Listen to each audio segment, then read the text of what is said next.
Well, good morning, all. Welcome. I guess it might be afternoon, might be lunchtime for some, might be morning for those of you on the West Coast or Mountain Standard Time. But welcome to your live leadership and lunch and learn workshop in Houston, Texas today. We're working on several things about management skills, but I want to spend a few minutes talking to you about your roles as a leader. I think it's key, it's important, it's critical that you grab hold of the role that you are as a leader and live those roles. We talked about that a couple times over this 2-day workshop. This morning, we talked about the role of your leader as a leader when it comes to your ability to delegate, what you should be delegating, what you shouldn't be delegating. Talk about your role as a leader when it comes to you understanding the simple fact that you must develop your people and you must be a great leader of people.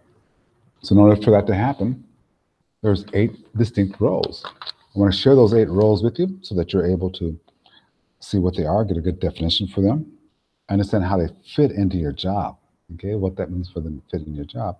And number 3, how that can help you become successful as a manager, as a leader.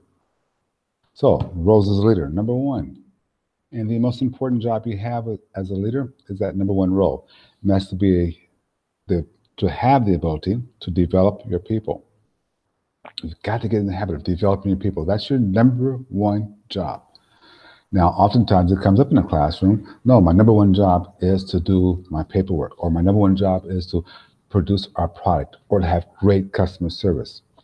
I'm sorry, if you're a leader, that is not your number 1 job. That's your people's job. Your job is to develop them, to get them better at their jobs.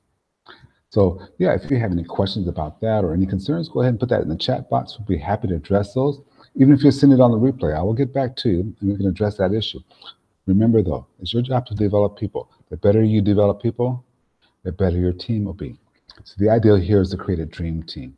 And how can you create a dream team if you don't let your people get better? If you don't understand your role to make them better? If you don't understand them, if you don't understand who they are, how can you get better? How can you develop that dream team? The only way you can do that is to be a developer of people and understand the people on your team and help them get better. Number 2, you got to be a great communicator.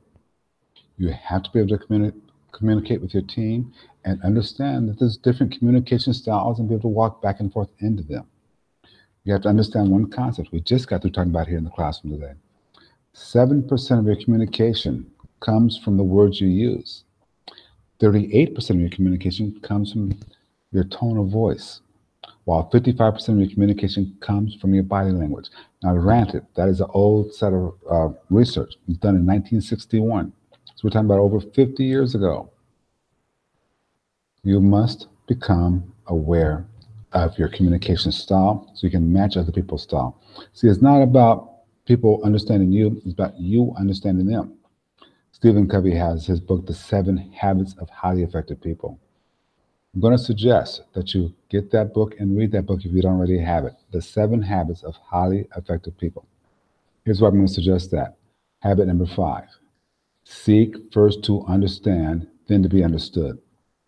When it comes to becoming a great communicator, when you seek first to understand, it'll be 10 times easier for you to get your point across. When you seek first to understand, your communication becomes easier. It becomes a little bit deeper too. A great communicator enters that other person's world. They don't try to force that person to come into the world and understand how they put it. It's your job as a great communicator to enter that other person's world. Once you enter that other person's world, you can get your point across. But seek first to understand, then to be understood. That's your role as a leader. That was number 2. Number 3, you have to understand you're a coach. You're a coach that pulls the different parts of your team together, different priorities, and puts them all down the same track at the same place. You have this coach that does that, you have this, you have this, you have all these different things taking place, but your job as a coach of the team, as a leader of the team, is to pull everything together, make sure it's going down the right track. Your distribution department, your marketing department, your sales department, your production department, your warehouse. If you're the leader, each one of those departments, you must make sure they all come together and go down the path of delivering great customer service and creating a great amount of profit for your company. That's your role, to be a great coach. We're going to skip a couple roles and just jump down to the role of being an expediter. Okay? As a leader, you must find ways to allow your team to do the job faster. You must find ways to help your team do the job faster. A couple of things you can do. You can follow the morning ritual. You walk around every single morning and say good morning to the people who are your direct reports. You say good morning to them and you listen to them, how they respond back. You can find problems early and you can talk with them about these problems. If someone is normally up and bubbly and they say good morning, but this morning they're down, well, that's a potential chance for a problem. If you're an expediter so they can find ways to do the job easier, you got to go back and have that conversation with that person so they can be heard, and that'll help you find ways to make the job easier for the people. Okay. The other thing you can do is pay attention. Look for the positives, but pay attention all the way around you. Once you start that process, you can find things to make the job easier. Ask better questions. Ask better questions. And trust your people to give you better answers. Part of being a great communicator is the idea that you got to get used to and get in the habit of stop talking so much and start listening. Whenever you ask somebody open-ended questions, write this down someplace. Whenever you ask somebody an open-ended question, you pause and you go silent and you don't say anything else until they talk. Okay? You listen, you stay silent. Stop talking so much. Let them give you the answer. So, for example, if you say to somebody that you see a problem coming up and say, we have this problem here or it's an issue here, how can we make this work better? You be quiet. You be quiet. No matter how long it feels, it's not as long as it feels. You be quiet. You let that person respond. Let that person respond. That way you can find issues and you can become more adept at getting people those issues resolved. Become the expediter. The next role is to be a facilitator. Your job is to be a facilitator. Finding ways. Now, I said them wrong. I just realized them backwards. Expediter means doing the job fast. Facilitator is what we just got to covering. Facilitator to help your people do the job better. Okay. Expediter means helping your people do the job faster, quicker, with greater ease, helping them do the job faster and quicker. So again, same process holds. I just reversed the words around and I apologize. But a facilitator helps them do the job better, while expediter will help them do the job faster. You can do both of these by paying attention, looking for answers. And you're going to find the most powerful answers that you can have for an expediter and a facilitator by simply asking questions and listening. By the way, the questions I'm referring to are not the 5 whys. If you're not careful when you're delivering the 5 why questions, why did this happen? Why did that happen after that? Why did that cause that? Those 5 whys can make your team feel like you're interrogating them. So be careful if you're using the 5 why process. Try to allow your team not to feel like you're trying to interrogate them. But ask questions, and again, be quiet after you ask the question. Use silence to your power. Your next role is to be an advocate.